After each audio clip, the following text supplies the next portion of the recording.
में कौन कौन सा टॉपिक है, कौन सा सबसे इंपॉर्टेंट है, कौन सा नहीं है, किससे क्वेश्चन अभी तक में पूछे गए हैं, वो सब के सब उस टाइम में। ठीक है, अभी फिलहाल जो है सिलेबस पूरी तरह से स्टार्ट करने वाले शुरू से, और पहला जो हमारा विषय जो होगा वो कौन सा होगा, पॉलिटी।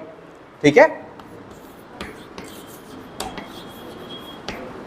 ये फर्स्ट है पॉलिटी, और पॉलिटी में जो सबसे इंपॉर्टेंट है वो क्या है, संविधान।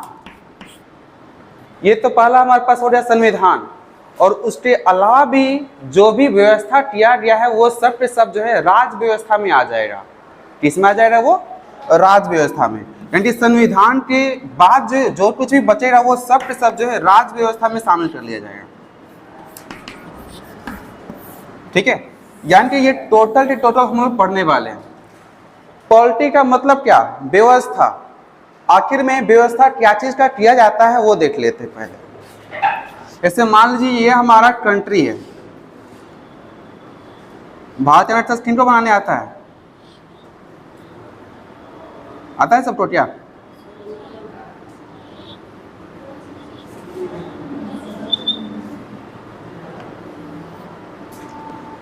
मान लेते कि ये हमारे लिए भारत है। ठीक है, ये भारत पता चल रहा है ना, ये भारत के किस इलाके में हम लोग हैं, तो यहाँ पर ये अपना बिहार अवस्थित है, और बिहार के रोहतास जिले में अवस्थित है हम लोग। ठीक है, तो सबसे पहली बात ये पढ़ना क्यों आवश्यक है।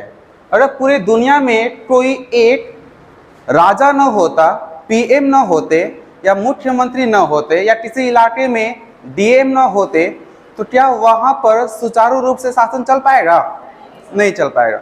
अगर सबको मान लीजिए छोड़ दिया गया ऐसे ही कि आप जो है ऐसे ही अपना जीवन यापन कीजिए, तो अगर कहीं के नली जो है खराब हो गया, मान लीजिए सड़क जो है नहीं है, नदी को पार करने के लिए पुल नहीं है, तो उसका व्यवस्था आखिर में कौन करेगा?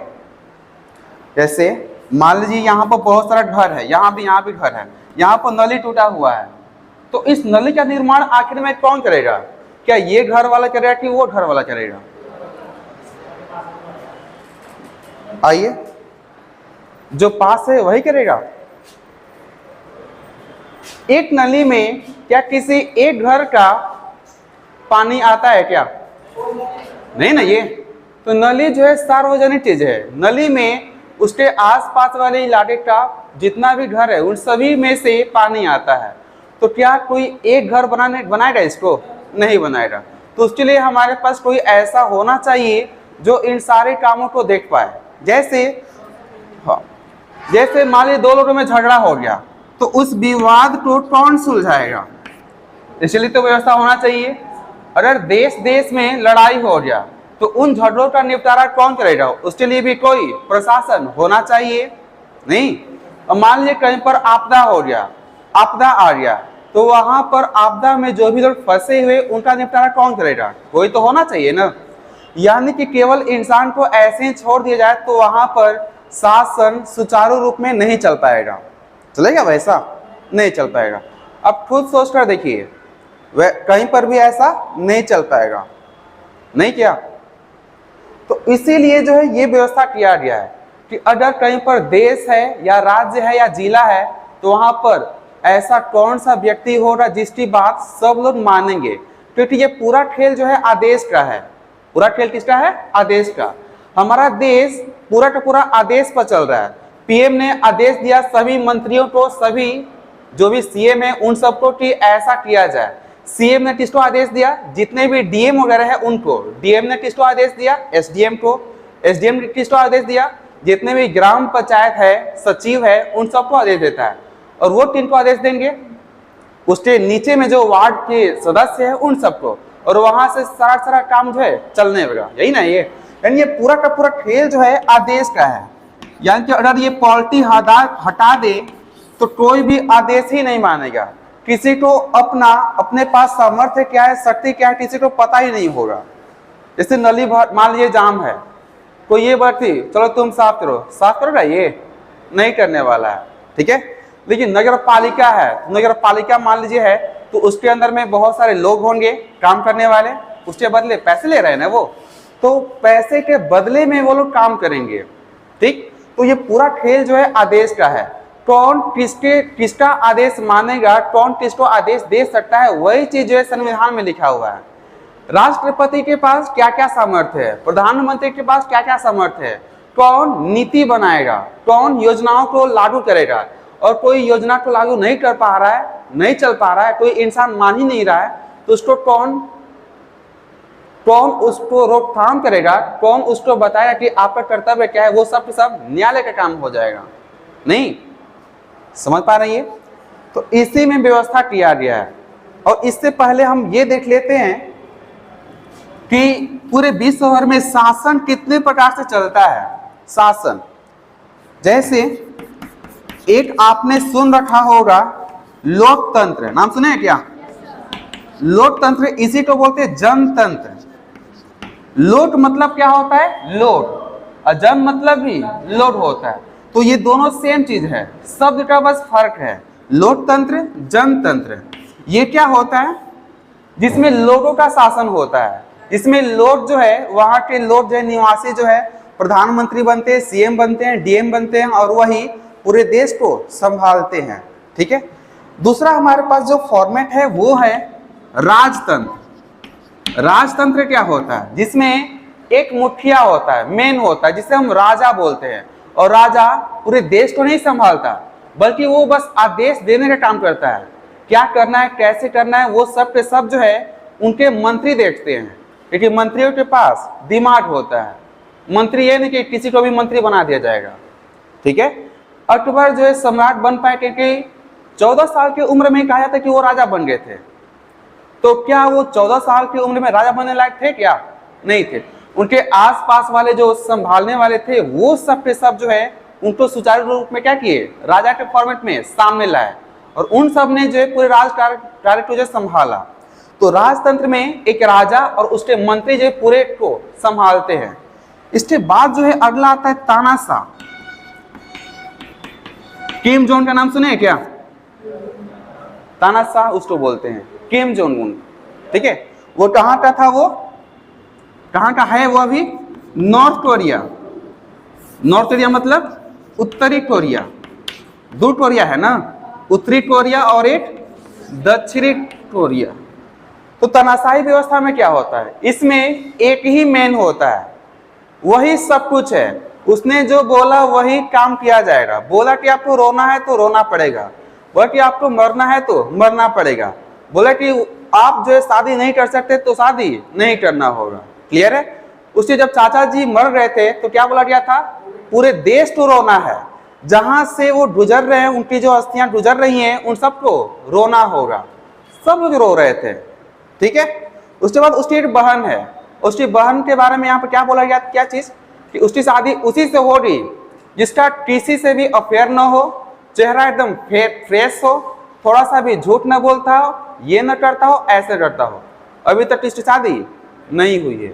समझ पा रहे हैं? ये एक बार इसी के जो ये मतलब कुछ लोग का मीटिंग चल रहा था, उसमें एक मंत्री जो है, खास मंत्री जो है, थोड़ा सा सो गया, झपटी आ गया, उसको मरवा दिया गया। झपटी आने से मरवा दिया। फिर एक ऐसा सभा में जाता है जहां पर जिस पर भी ऐसे उंगली उठा दे उसको मरना पड़ जाता है। तो इसको बोलते हैं तानाशाह। ये किसी की भी नहीं सुनता। ठीक है। एक व्यवस्था आता है साम्यवाद का। साम्यवाद का मतलब क्या होता है? ऐसा व्यवस्था जिसमें सभी लोग एक समान है। राष्ट्रपति भी कोई बन रहा है तो वो भी नॉर्मल है, प्रधानमंत्री भी बन रहा है तो वो भी नॉर्मल है, यानी प्रधानमंत्री भी आम लोगों की तरह सब्जियां खरीद रहा है। ऐसा सब लोग एक समान, किसी के पास भी ज्यादा धन नहीं है, किसी के पास भी कम धन नहीं है। समझ पा रही हैं? ठीक है। साम्यवाद ये हो गया। उसके बाद अगला आता है कुलीन तंत्र। ये कुलीन तंत्र क्या होता है? ऐसे देश जहां पर धनी लोग ही संचालन करते हैं। मान लीजिए एक ऐसा देश है, वहां पर 5 लोग धनी लोग हैं जिनके पास पैसा ज्यादा है, तो उन्हीं 5 के आधार पर पूरा देश चलता है। देश में क्या करना है, कैसे करना है, उन्हीं लोग पर चलता है। अब उनका लड़का जो मूर्ख है कि क्या है, वही लोग चलाएंगे। ये होता है कुलीन तंत्र। ठीक है। ऐसा तो इस पूरे सेक्शन में जो मैक्सिमम चलता है अभी फिलहाल वर्तमान में, वो है लोकतंत्र। क्योंकि अधिकांश लोग जो है पुनर्जागरण के फॉर्मेट में आ चुके हैं, जग गए हैं। अब जो है ये क्या बोल रहे हैं? तानाशाही नहीं चलेगी। ठीक है। उसके बाद राजतंत्र भी नहीं चलेगा। 2008 में नेपाल में जो क्या था, राजतंत्र था, उसको भी अब हटा दिया गया। ठीक है ऐसा। तो यही हमारे पास 5 व्यवस्था है। इसके अंदर में देश कौन कौन से आते हैं, तो ये भारत अमेरिका तो आप देख पा रहे हैं। राजतंत्र कहाँ कहाँ पर मिलेगा आपको, ओमान में मिल जाएगा, सऊदी अरब में भी सम्राट आता है, प्रिंस आते हैं। तानाशाही आपको दक्षिण कोरिया में आपको मिल जाएगा, किम जोंग उन। साम्यवाद और कुलीन तंत्र में जैसे चाइना में अगर आप बीमार पड़ गए तो आराम से किसी भी हॉस्पिटल में आप इलाज करवा सकते हैं। आपको पढ़ने का मन कर रहा है तो वो भी आप किसी भी स्कूल में एडमिशन ले सकते हो, हर चीज समान है, हर चीज। कुलीन तंत्र वाला में कहा जाता है कि ये भी कुलीन तंत्र में आता है, चाइना वाला सेक्शन। क्यों? क्योंकि चाइना का जो प्रधानमंत्री है शी जिनपिंग, वो धनी लोग है, उनके पास पावर है। पावर है तो वो क्या बोलता है, में एक ही समाचार पत्र होगा, एक ही न्यूज चलेगा, और हम जो बोलेंगे, हम जो चाहेंगे वही दिखाना होगा। मेरे विरोध में अगर चलेगा तो उसको हटा देंगे, मेरे अलावा कोई भी पार्टी नहीं बनेगी। चाइना वाले भाई साहब, तो चाइना जो है इसमें भी आता है, उसमें भी आता है। इसमें क्यों, इस वाले में क्यों? क्योंकि हर कोई वहां पर समान है, उसके अलावा बाकी हर लोग क्या है, समान है। कुलीन तंत्र वहां पर क्यों है? क्योंकि वही सब कुछ है, और वही धनी है, वही सम्राट है, हर चीज वही वाला है। ठीक है। अब हम लोग चूंकि किसके अंतर में आते हैं, लोकतंत्र जनतंत्र में, है ना ऐसा। तो एक चीज और, क्या हर एक सेक्शन में संविधान बना होगा क्या? इसमें तो संविधान पर ही चलता है।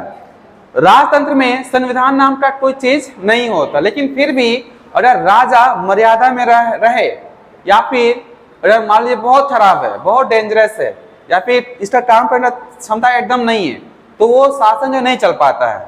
ठीक है। और राजा ढंग का है, पढ़ाई किया है उसने, तो वहां से राजकाज को ढंग से संभालता भी है। जैसे कहा जाता है कि अकबर जो है ढंग से चलाते थे, उनके लिए सभी धर्म जो है एक समान हुआ करते थे। उन्होंने हिंदू से शादी भी की थी। अब ये कितना बात सत्य है वो तो बस केवल प्रमाण में ही मिलता है, किसी ने देखा नहीं है। देखिए क्या नहीं, तो जितना वो लोग दिखाते हैं, जितना इतिहास में लिखा है वही चीज हम लोग पढ़ा करते हैं। अब सही बात है या नहीं है वो प्रीवियस वाले ही जानते हैं। तनासा तो ये दिखाई देता है, इसमें किसी एक का ही माना जाता है, बाकी किसी का नहीं है। ठीक है। इसमें कोई भी रूल रेगुलेशन नहीं है, जो कह दिया वही आपको मानना पड़ेगा। साम्यवाद और कुलीन तंत्र, इससे चाइना वाले भाई साहब ये क्या बोल रहे हैं, एक बार क्या हुआ था कि स्टूडेंट लोग जो है मांग कर रहे थे, तो मांग करने के लिए 15,000 स्टूडेंट जो है रोड पर, ये मतलब रोड को जाम कर दिए थे। तो फिर क्या हुआ, उन्होंने सबको फायरिंग करवा दिया, सबको मरवा दिया। मरवाने के बाद यहाँ पर उन्होंने क्या बोला, कोई भी आ जाए विरोध में। अब तो वहां से उसके बाद जो उस घटना के बाद आज तक कोई भी विरोध नहीं करता चाइना में। अब नहीं सुनिएगा कि वहां पर विरोध किसने किया है। समझ पा रहे हैं? कोरोना टाइम पर कुछ हुआ था, वो क्यों? अगर बात जो है खाने पर आ जाए, अगर खाना न मिले और ये कहा कि लॉकडाउन लगा हुआ है, कोई भी बाहर निकल नहीं सकता, तो मरने से तो अच्छा है ना कि यहाँ पे विरोध करे। तो उस टाइम कुछ विरोध हुआ था, क्योंकि जब जान पर आफत आती है तो वो लोग कुछ भी कर सकते हैं। समझ पा रहे हैं ऐसा नहीं? तो अब हम लोग जो है देखने वाले हैं यहाँ पर क्या, कि लोकतंत्र में संविधान बना तो क्यों बना, इसका इंपॉर्टेंस आपको कुछ तो पता चलता होगा।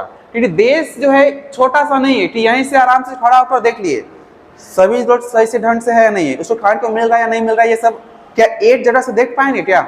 नहीं देख पाएंगे। तो उसी के लिए व्यवस्था किया गया है। ठीक है ऐसा। मुझे नहीं लगता कि ये सब देखने की आवश्यकता है, ये देखने की आवश्यकता है क्या? नहीं ना। ठीक है।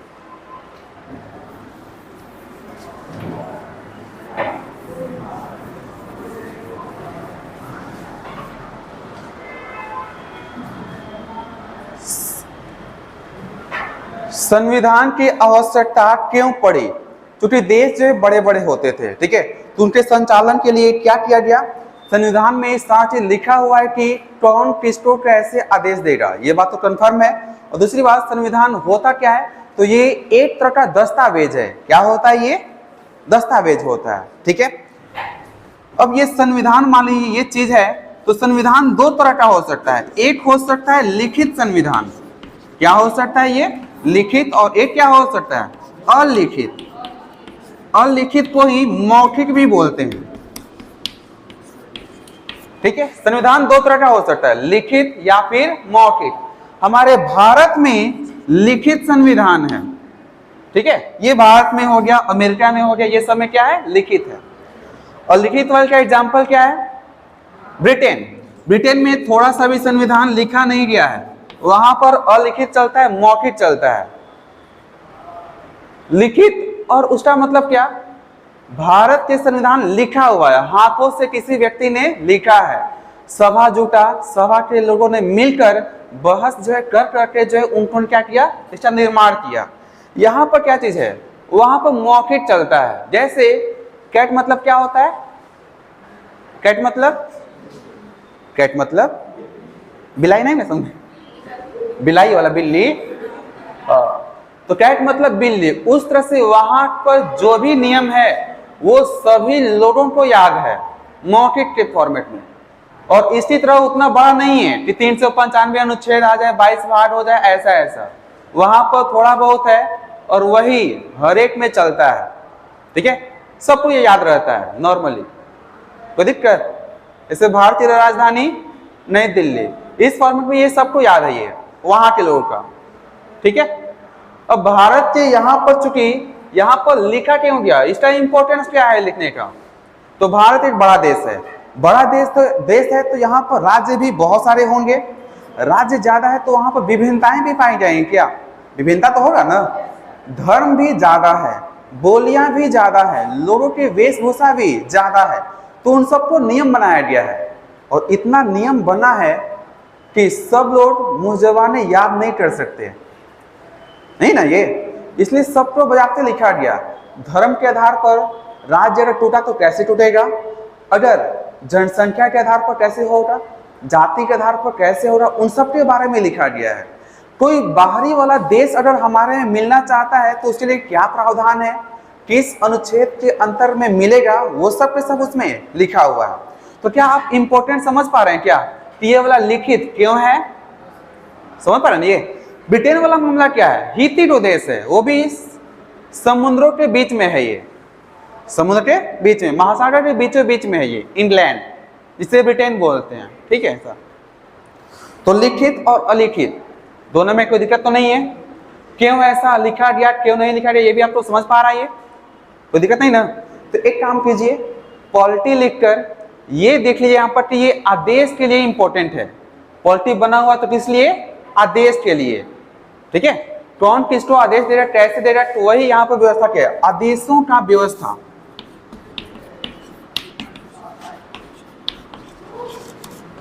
सोचिए कि अगर आदेश नहीं देना होता तो पॉलिटी बनता क्या, नहीं बनता।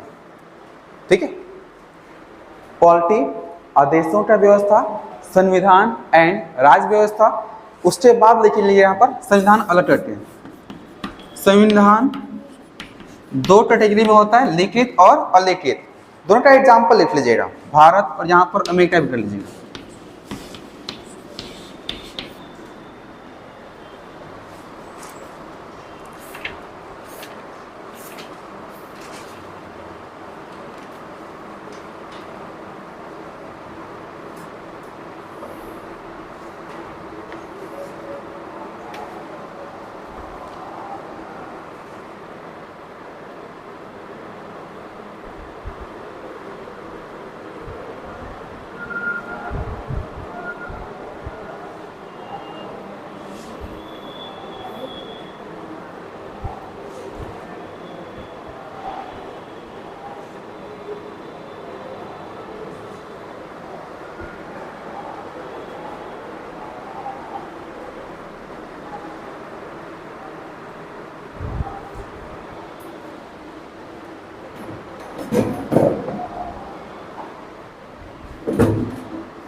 हो गया,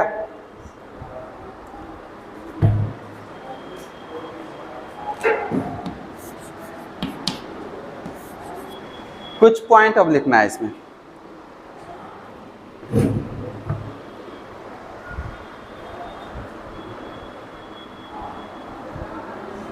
बोले लिखिएगा पॉइंट में। पहला लिखित संविधान, पहला लिखित संविधान अमेरिका में पहला लिखित संविधान अमेरिका में 1787 में, पहला लिखित संविधान अमेरिका में 1787 में बना और 1789 में लागू हुआ, और 1789 में लागू हुआ। 1789 में पहला लिखित संविधान अमेरिका में 1787 में बना और 1789 में लागू हुआ।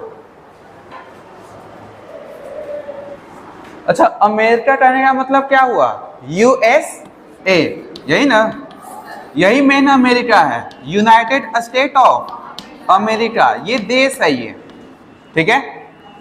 इसमें संविधान लिखित जो कब बना था? 1787 में। लागू कब हुआ? 1789 में, ठीक है। एक इंसान था जो इंडिया की खोज करने के लिए निकला था, कोलंबस उसका नाम था।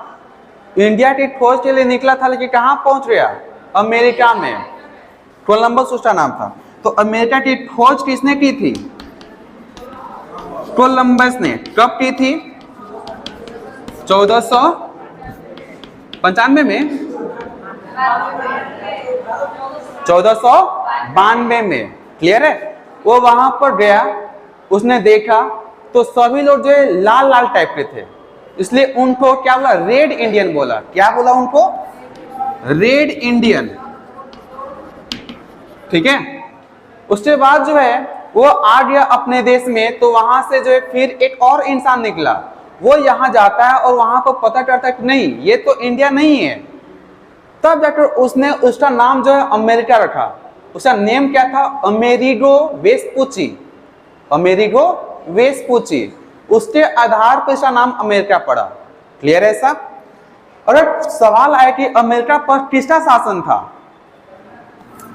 इस पर शासन किसका था? ब्रिटेन का। ब्रिटेन का ये उपनिवेश था, वहां से वो आजाद किए उन्होंने। तब जाकर क्या बना? 1787 में संविधान बना और 1789 में लागू हुआ। यानी कि ब्रिटेन ही उपनिवेशवाद का जन्मदाता कहा जाता है। वही जो उपनिवेश बनाता था अपने लाभ के लिए, क्योंकि छोटा देश था, संसाधन उसके पास कम थे, तो अन्य देशों पर हमला करके, वहां पर लूटपाट करके वहां से लेकर आते थे। और ऐसा देश जो सालों साल संसाधन मिल सकता है, वहां पर क्या कर लेते थे? उपनिवेश बसाते थे, ठीक है। ऐसा उपनिवेश का मतलब समझ पा रहे हैं क्या? उपनिवेश का मतलब क्या होता है? नहीं? आइए समझते हैं इसको। ऐसे मान लीजिए ये ब्रिटेन है और ये भारत है, ठीक है। तो ब्रिटेन क्या करता है कि दूसरे देशों पर अपना शासन जमाता है, तो उसी को बोलते हैं उपनिवेश। ये भारत ब्रिटेन का उपनिवेश है। क्या है? उपनिवेश है। ये उपनिवेश का मतलब क्या होता है? ऐसे देश जहां से संसाधन ले सकते हैं, अपने लाभ की पूर्ति कर सकते हैं, अपनी आवश्यकताओं की पूर्ति किया जा सकता है, उसको क्या बोलते हैं वहां पर? उपनिवेश। यानी कि जब 1498 में वास्को डी गामा भारत पहुंचा था, तो वहां से क्या किया था? वहां से पूरे यूरोप में तहलका मचा दिया था। क्या बोल रहा है वहां पर? कि वहां इंडिया में जो है बहुत सारे अच्छे अच्छे मसाले हैं, और मसाले का वहां पर यूज काफी ज्यादा था, खाने के फॉर्मेट में नहीं, चीजों को संरक्षित करने के फॉर्मेट में। संरक्षण समझ पा रहे हैं क्या? चीजों को सेव करने के लिए मसालों का इस्तेमाल किया जाता था उस टाइम, ठीक है। तो इसलिए क्या हुआ कि वहां के यूरोप के अधिकांश देश जो है कहां पहुंचना स्टार्ट कर दिए? भारत में। तो वहीं पर जो है 1600 ईस्वी में जो है कौन आया? ईस्ट इंडिया कंपनी यहाँ पर आ गई। और उससे पहले एक अंग्रेज आया था, तो क्या नाम था उसका? हॉकिंस। सबसे पहला अंग्रेज कौन था? हॉकिंस नाम था। भारत आने वाला सबसे पहला अंग्रेज हॉकिंस था वो। ये कुकर का नाम भी है क्या? नहीं, कुकर का नाम भी है, हॉकिंस कंपनी का नाम है ये। तो पहला अंग्रेज भारत कौन था? ये हॉकिंस था। और पहला पुर्तगाली जो भारत आया था, यूरोपीय वासी, वो कौन था? Vasco D gamma. ये तो सबको पता है, सबको पता है ना। ये वास्को डी गामा भारत कब आया था? 1498 में, ठीक है, 1498 में। और 1600 में कौन आया था? East India company. East India company जो है 1600 में यहाँ पर आई। यहाँ पर आने के बाद उसने देखा कि यहाँ के लोग तो जो है बटे हुए, जाति के आधार पर बटा हुआ, ईस्ट के आधार पर बटा हुआ, उस आधार पर क्या हुआ, उन्होंने यहाँ पर अपना शासन व्यवस्था कर लिए। कैसे? हिस्ट्री वाले सेक्शन में देखेंगे, ठीक है। तो यहाँ से चूंकि काफी ज्यादा लाभ था, इसलिए यहाँ पर क्या कर लिया गया, इसने अपना वर्चस्व जो स्थापित कर लिया गया। एक ऑफिसर भेजा और कहा कि तुम पूरे देश से जितना भी पैसा या फिर जितना भी धन संपदा निकालना चाहो निकाल लो और यहाँ पर भेजो। तो किसी देश का दूसरे देश पर अपना वर्चस्व स्थापित करना अपने लाभ के लिए, इसे क्या बोलते हैं? उपनिवेश बोलते हैं। क्लियर है ऐसा? ठीक है। तो ब्रिटेन ही ऐसा देश था जो लगभग हर एक फील्ड में जो है, हर एक देश में जो है, अधिकांशतः देश में जो अपना शासन किया था, उपनिवेश बसाया था। इसलिए कहा जाता है कि इंग्लैंड में कभी भी सूर्यास्त नहीं होता। समझ पा रहे हैं क्या? इंग्लैंड में सूर्यास्त क्यों नहीं हो पा रहा है? क्योंकि मान लीजिए यहाँ पर इंग्लैंड है, तो इंग्लैंड का उपनिवेश यहाँ भी, यहाँ भी, यहाँ भी, यहाँ भी, यहाँ भी, यहाँ भी है, हर जगह है। तो सूर्य या तो इधर होंगे या तो इधर होंगे। और आपसे पूछे कि किस देश में कभी सूर्यास्त नहीं होता था, तो उसका एक ही नाम है क्या? इंग्लैंड है वो। ठीक है इतना? ओके। इसमें लिखने की लायक कोई चीज, इसमें कुछ लिखने लायक चीज, ठीक है, हटा दें? ठीक है। ये सब क्विज में शामिल हो रहा है, ये सब समझ पा रहे हैं ये?